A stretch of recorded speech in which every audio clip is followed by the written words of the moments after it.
કેન્દ્રીય ગૃહપ્રધાન અમિત શાહ ફરી એકવાર ગુજરાતના પ્રવાસે છે અને વિવિધ કાર્યક્રમોમાં લોકાર્પણ તેમજ ખાતમુહૂર્ત પણ અમિત શાહ કરવાના છે। રૂપિયા 651 કરોડથી વધુના વિકાસ કાર્યોની તે ભેટ આપશે।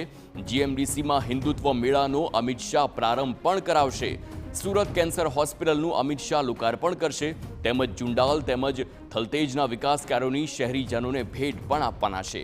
રાણીપમાં જાહેર સભાને સંબોધન કરશે અમિત શાહ અને આખો આ તેમનો કાર્યક્રમ છે। તો આપને જણાવી દઈએ, કુલ 651 કરોડના વિવિધ વિકાસ કાર્યોનું લોકાર્પણ અને ખાતમુહૂર્તનું આયોજન છે। જુંડાલમાં 100 કરોડના ખર્ચે બનેલા આઇકોનિક રોડનું લોકાર્પણ કરવામાં આવશે।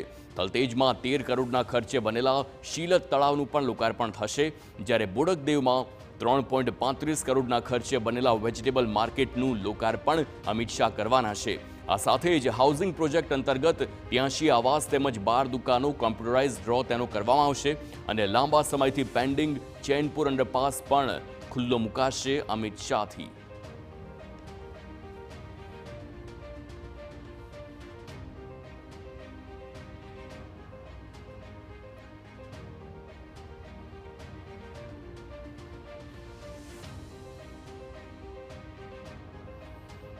તો અમિત શાહની વિવિધ વિકાસ કાર્યોની ભેટ છે। જુંડાલમાં 100 કરોડના ખર્ચે બનેલા આઇકોનિક રોડનું લોકાર્પણ તેમજ થલતેજમાં 13 કરોડના ખર્ચે બનેલા શીલત તળાવનું પણ લોકાર્પણ અમિત શાહ કરવાના છે। બોડકદેવની વાત કરીએ તો 3.35 કરોડના ખર્ચે બનેલા વેજીટેબલ માર્કેટનું અમિત શાહ લોકાર્પણ કરશે। હાઉસિંગ પ્રોજેક્ટ અંતર્ગત 83 આવાસ તેમજ 12 દુકાનો તેનો કોમ્પ્યુટરાઇઝ ડ્રો થશે અને લાંબા સમયથી જે પેન્ડિંગ ચેનપુર અંડરપાસ છે તે પણ અમિત શાહ દ્વારા ખુલ્લો મૂકવામાં આવશે।